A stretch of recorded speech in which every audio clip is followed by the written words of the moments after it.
This is the Ask Faleskini podcast, where the modern economy is discussed from a skeptic's perspective.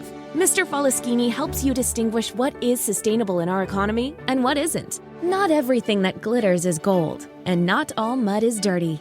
The podcaster Mr. Faleskini provides no-nonsense advice. He had it all, lost it all, went bankrupt multiple times, and is now attempting to come back from zero with sustainable growth. There are numerous coaches and preachers on the internet that preach about positive thinking and how life is all roses if you just care to see it that way. Well, Mr. Faleskini is definitely not one of them. We recommend you ask Faleskini to keep it real. He discusses the darker side of the current economic reality, the side that's more important for your personal and business finance. His first intention is to help you keep what you already have. Not to be a complete party pooper, Mr. Faleskini will also hint at the earning opportunities in the economy today. In order to please the almighty algorithm, please like, share, and subscribe. And now it's time to start taking notes. The mic goes to the podcaster, the one and only Mr. Faleskini. Welcome to the Ask Faleskini podcast with a guest. I'm proud to present Sudeshna Sen from London, UK. Sudeshna is an efficiency and optimization nerd, both in business and in life. And what she has discovered in over a decade of businesses is that the easiest and the most efficient way to gain this appropriate return on investment in both business and life is by understanding and then effectively using technology. As a strategist and data scientist, she focuses primarily on using emerging technologies like AI as a positive differentiator for businesses. She helps businesses and people make more money using data-driven approaches, using her knowledge of economics, statistics, and machine learning. With years of experience in leading and delivering projects, her core skills lie in business strategy, data science, and helping clients adopt artificial intelligence as a strategic priority. She seamlessly works with diverse virtual teams and executive-level stakeholders. Most tech gurus talk about use of tech in businesses, but what she also discovered is that the most sophisticated piece of technology we are sitting on is ourselves. We can hack our biochemistry, our nervous system, and our energetics to not only improve our careers, but also our lives. And we can use the same principle of business to grow our career too. And this is when she fell even more in love with technology, data, and business. Sudeshna, please tell us more about yourself. What is your story? That is such a kind introduction, Peter. My story is that I grew up in India, and about 10 years back, I moved to the UK. I did a master's in economics from some of the top institutes back in India, and then worked for a number of consulting companies where I got to see firsthand what business priorities were and how these big consulting firms were consulting their Fortune 500 clients. So that was a firsthand experience. And since then, I got really interested in data science, artificial intelligence, advanced technology, you name it. And since then, I have done a number of roles within the data area, head of data product, you name it. And a few years back, I also started a project called the Abundance Psyche, through which I share my knowledge and whatever I've gained, my experience around navigating careers, but also understanding and handling our personal finance. And like you mentioned, I got terribly into meditation somewhere along the way, to the point that I consider meditation as something that saved my life. And I have been sharing all of that through the Abundant Psyche. I try not to go super woo-woo and try to approach it more scientifically than many people in the spiritual world, if you will. So yeah, a bit of a balanced thought is hopefully what I bring to the table. So that's me in a nutshell. Great. So the first question that intrigues me is, you grew up in India, and India is one of the fastest growing markets right now. So do you plan to take advantage of your local knowledge of the market, or are you set in UK for business? What's your future plan? It's a very good question, one that I think about very often. Um, I am not ever going to say no to India because obviously I have, like you said, the local knowledge, my home, my family, everyone's there. So, and like you said, it's one of the fastest growing markets.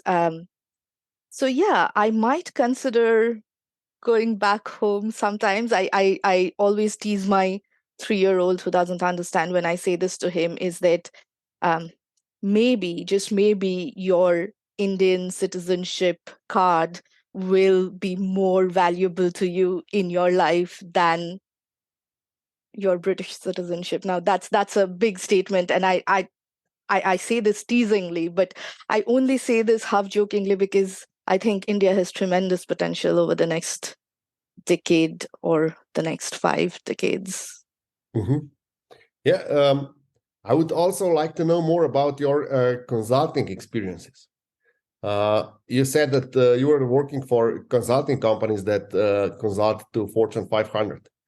What's the main difference? Because you have first-hand experiences with consulting to people as well, so individuals. Sorry, what is the main experience or the difference between consulting to a Fortune 500 company and a startup or an entrepreneur that is just that has just started or has a small business going on?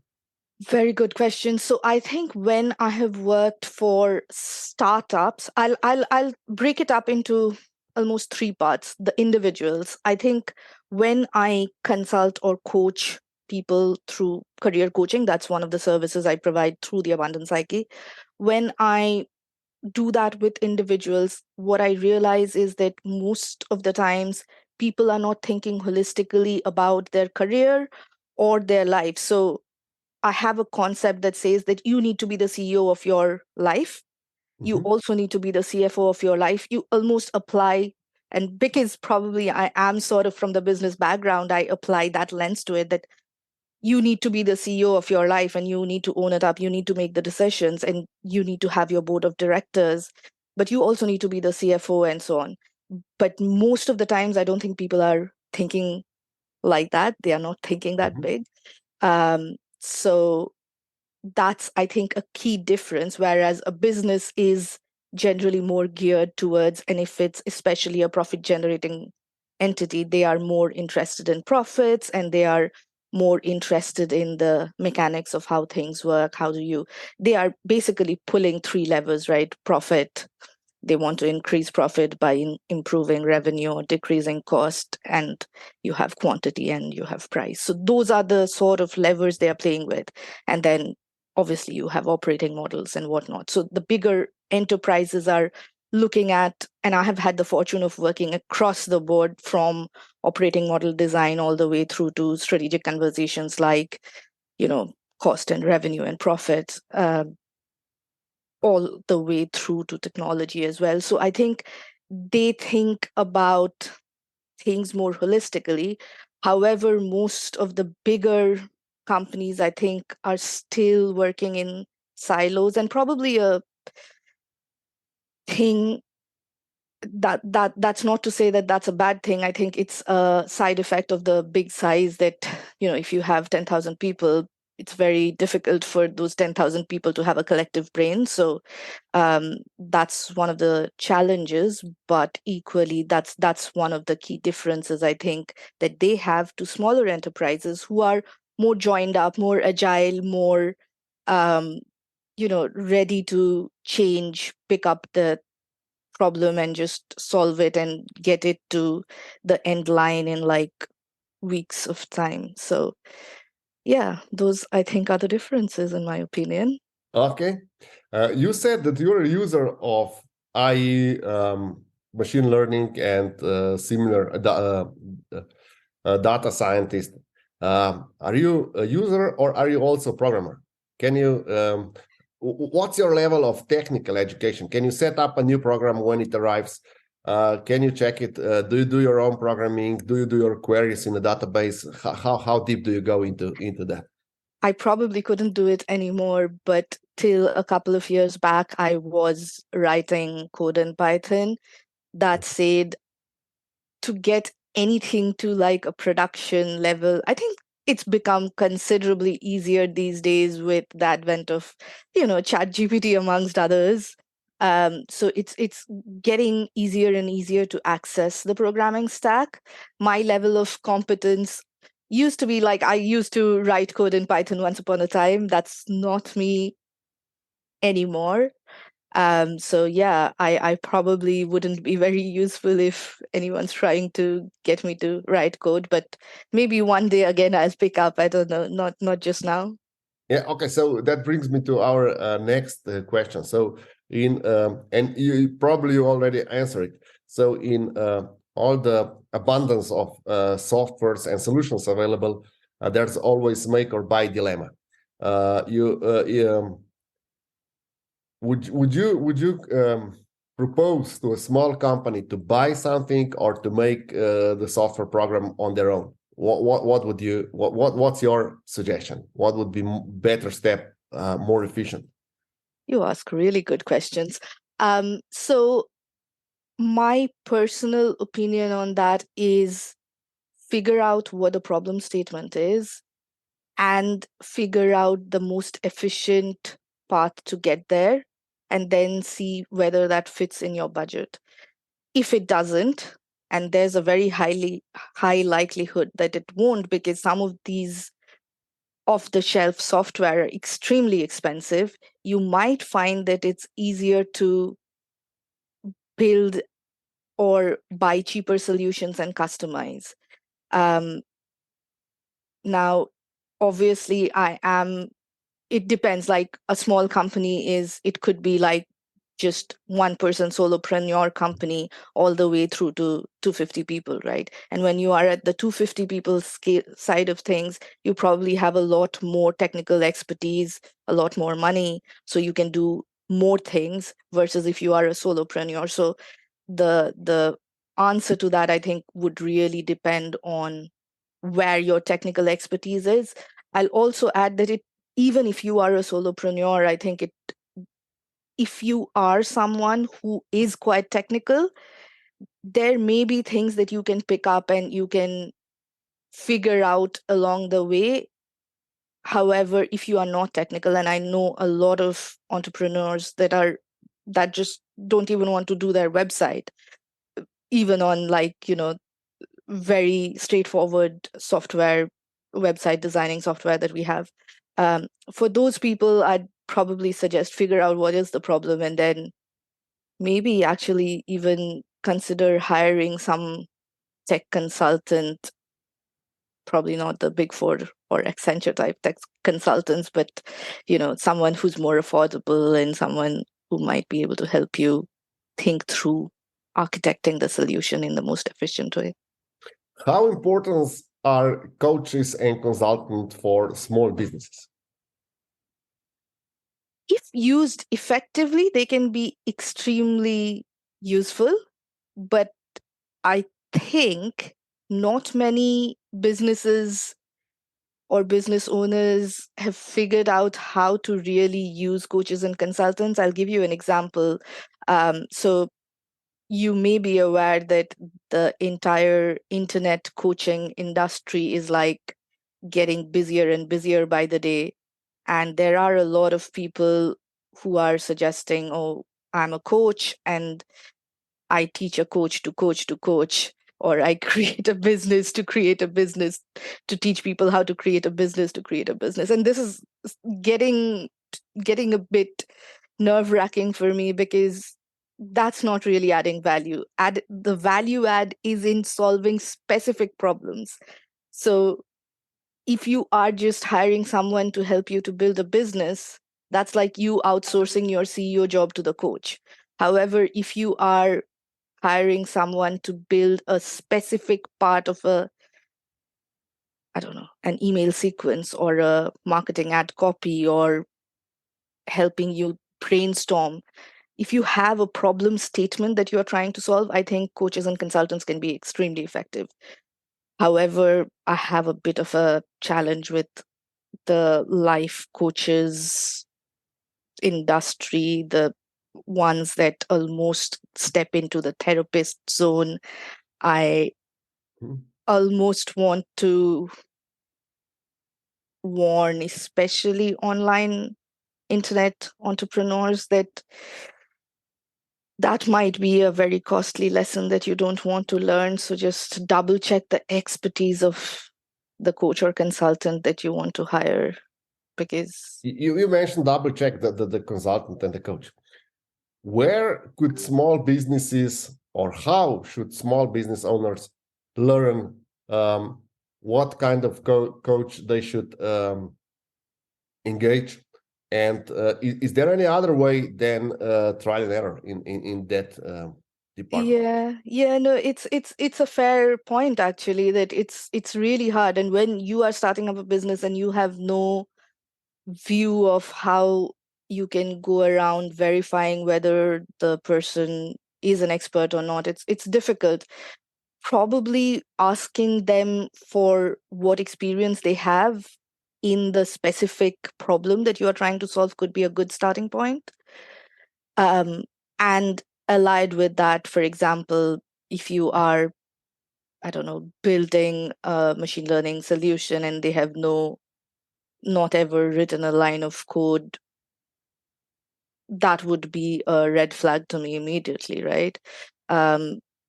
So probably checking out their LinkedIn profiles a bit, not saying that people can't lie on LinkedIn, but just suggesting that probably most people don't. And also just be transparent, ask as many questions, because the people who will get annoyed with the questioning are the people who probably have things to hide. So my philosophy would be, ask for the credentials, ask for the experience, ask exactly how they want to solve the problem, and agree with their approach before paying them the money and, putting your time, energy, and money into the process. Okay, what kind of coaches are you using? In my business? Yes. So I have used a number of coaches. So, for example, I used a specific coach for operational design, so my organizational design and process design.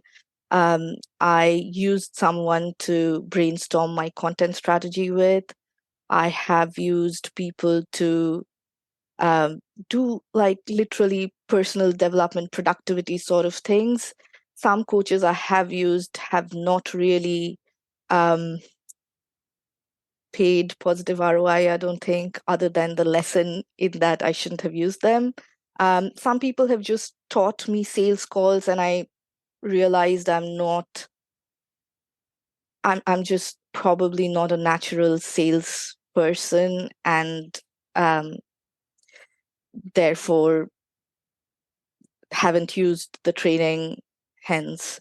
So those, and because I am personally quite technical, I have used less of the technical people on to at my end.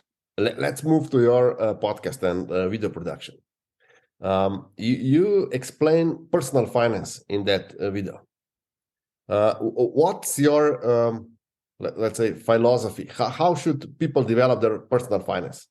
Let's assume that people start from almost zero, and let's assume that they start after they finish high school. How would you go about developing their personal finance during their studies, during their first, let's say, mediocre job? How should they go about their personal finance? What can they learn even if they have a small amount of money? That is, what are the most important lessons they have to learn? Sure. So I can share a bit of my experience, what I did after high school. I realized after high school that I already have, due to years of schooling, some credentials and some problem solving prowess. So I basically was going and looking for a problem.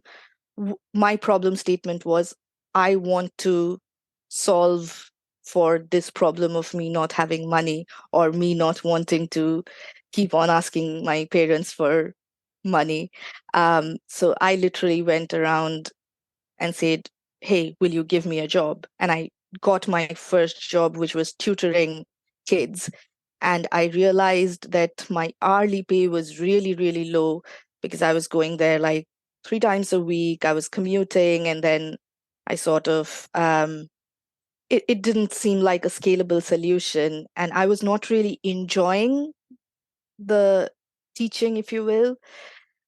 And then I started wondering, okay, how do I improve my per hour payout rate? And I was doing this on the side of my university and college. So how do I work from home? How do I increase my hourly rate? Um, and that is when I came across all of this, believe you me, like 2006, I'm talking about 2006, 2007.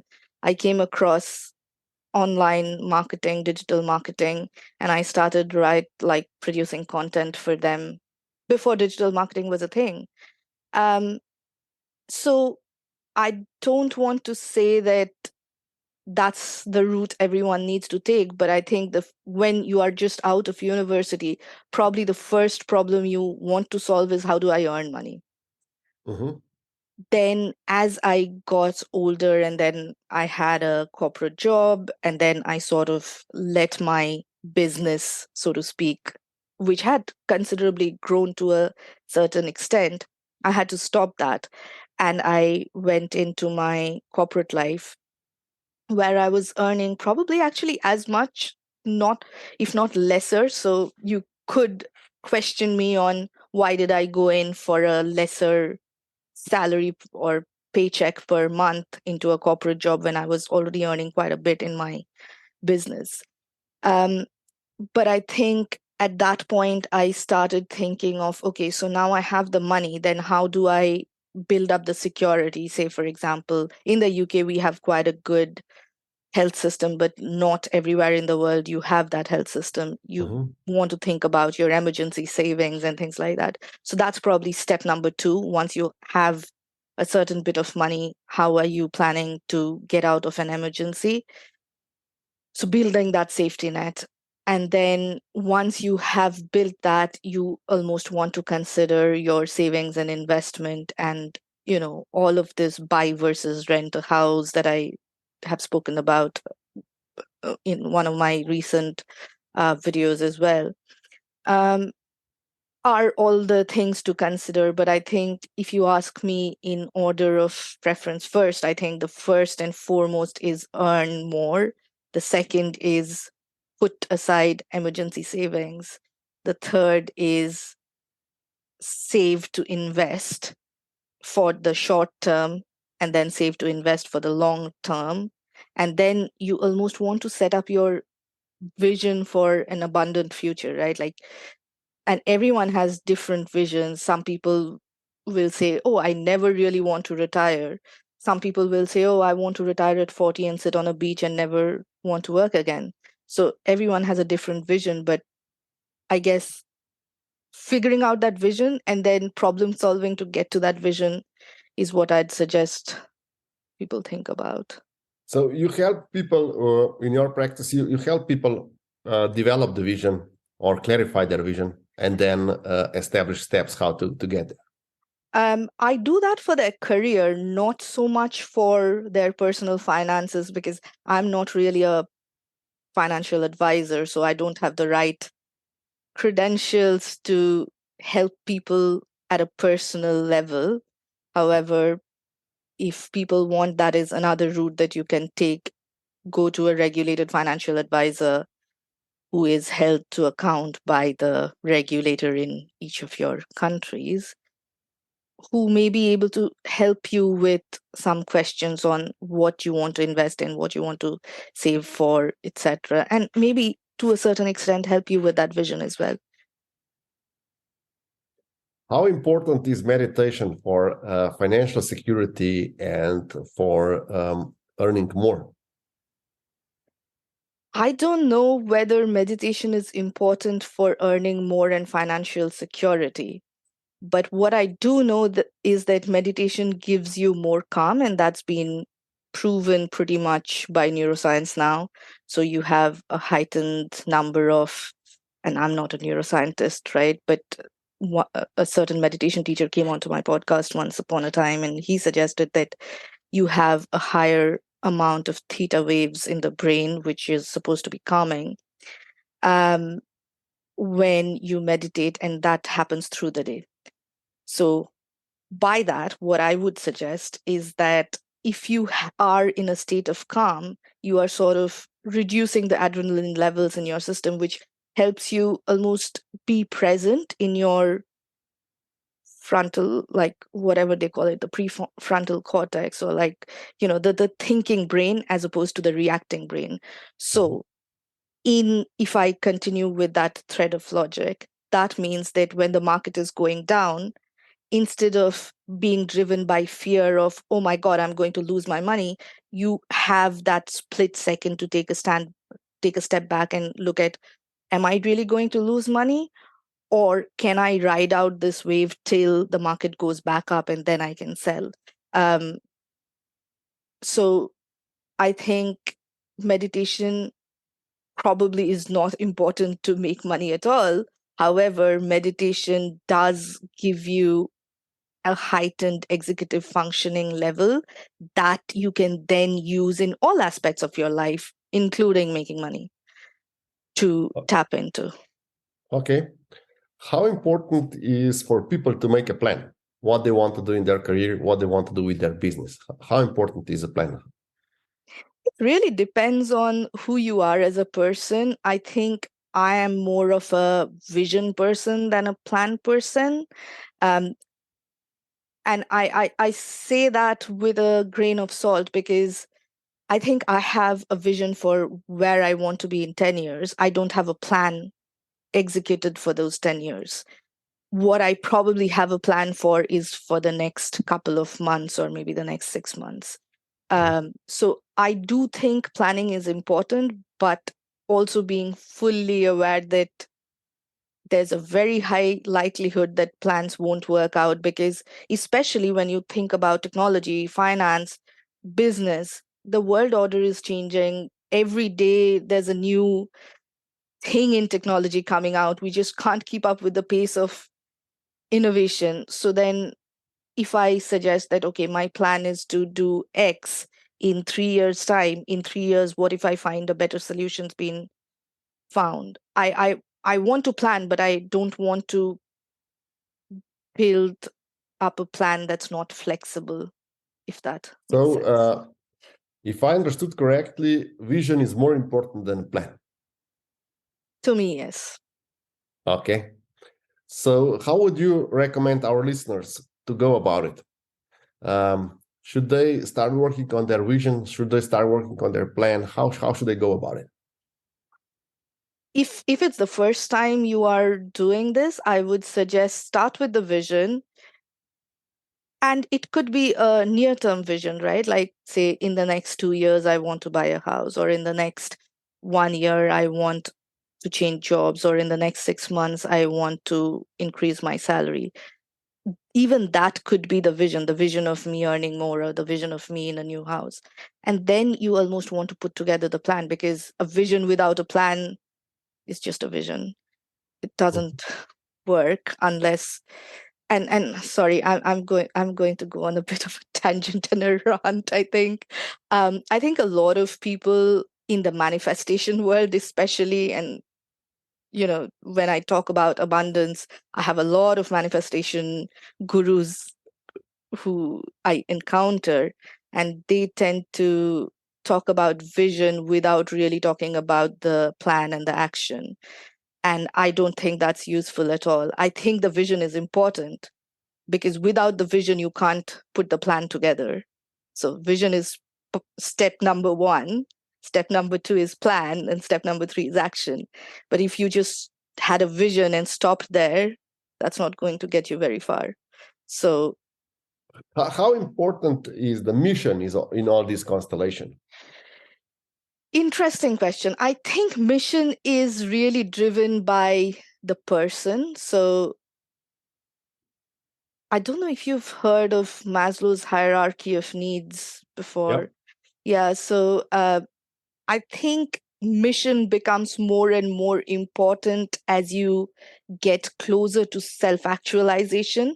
But when you don't have, you know, if you don't know where your next paycheck is coming from, if you don't know where your dinner is coming from, it's very good to talk about mission, but you'll not be bought into it till you are in a state where You're your basic secure. necessities are. Yeah, you need to feel secure. That's the first and foremost thing. Mission's great. Love people having a mission, but at the right time. Yeah, basically, you spoke about two roles of brain, and if you're in high adrenaline because you don't have enough security, and so then you're more in the do or die situation. So in that situation, mission is just useless, if I understand correctly. Correct. That's right. Okay. Is there anything else you would like our listeners to take from this interview? Any quick tips or trade secrets that you can share with us? Any tips or trade secrets? I think it's really critical that people start taking control of their personal finance. And I have no vested interest in saying this because I don't sell financial coaching. I'm not a financial advisor, but I really do think people spend a lot of time thinking about how do I save more. But if people spend a bit more time in figuring out how they earn more, how they want to envision their future, how long they want to even work, because some people are so there's one set who wants to save more and who never want to retire, and then there are the other extreme set who want to retire as fast as possible. You probably know about the FIRE movement, and I almost feel like there needs to be a balance of the two, and you need to figure out what your vision is. How do people let me put it this way: people optimize for money. What if we optimized for joy and happiness? And if that's what we did, money becomes a tool for us to get there. And I think I'll leave it at that. Think about how you can optimize for happiness and joy and make money the way that you get there. Okay. I will put links to where people can reach you in the description below. And thank you, Sudeshna, for being my guest tonight. Thank you so much for having me. It was such a pleasure.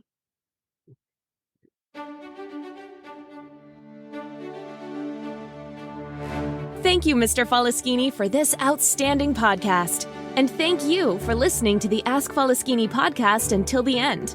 Mr. Faleskini would love to hear your feedback in the comments. And don't forget, if you want to know, ask Faleskini or listen to the Ask Faleskini podcast. In order to please the almighty algorithm, please don't forget to like, share, and subscribe.